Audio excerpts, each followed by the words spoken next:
ফিলিপাইনে শক্তিশালী ভূমিকম্পে এখন পর্যন্ত প্রায় ৬০ জন নিহত হয়েছে বলে নিশ্চিত হওয়া গেছে। স্থানীয় সময় মঙ্গলবার রাত ১০টার দিকে দেশটির মধ্যাঞ্চলে ভূমিকম্পটি আঘাত হানে। রিক্টার স্কেলে ভূমিকম্পের মাত্রা ছিল ৬.৯।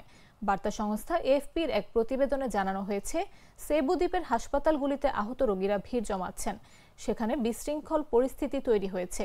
মার্কিন ভূতাত্ত্বিক জরিপ জানিয়েছে, মঙ্গলবার রাত ৯টা ১৯ সেবু দ্বীপের উত্তর প্রান্তে বোগো এলাকার কাছে ভূমিকম্পটি আঘাত হানে। শক্তিশালী ওই ভূমিকম্পের পর আরও কয়েক দফা আফটার শক অনুভূত হয়েছে। ফলে আরও ক্ষয়ক্ষতির শঙ্কায় লোকজনকে বিভিন্ন ভবন থেকে বের করে আনা হয়েছে। বোগো এবং সেবু ছাড়াও একাধিক শহর ও পৌরসভায় জরুরি অবস্থা ঘোষণা করা হয়েছে। ভূমিকম্পের ফলে এসব শহরের বিদ্যুৎ সংযোগ বিচ্ছিন্ন হয়ে যায় ও বহু ভবন ক্ষতিগ্রস্ত হয়।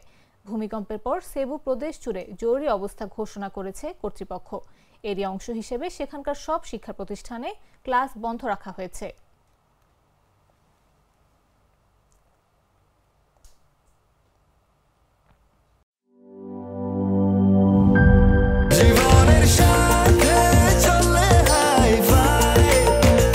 স্বাস্থ্যকর অল টাইম ফ্যামিলি কেক, সব সময় অল টাইম হেলদি লাইফ।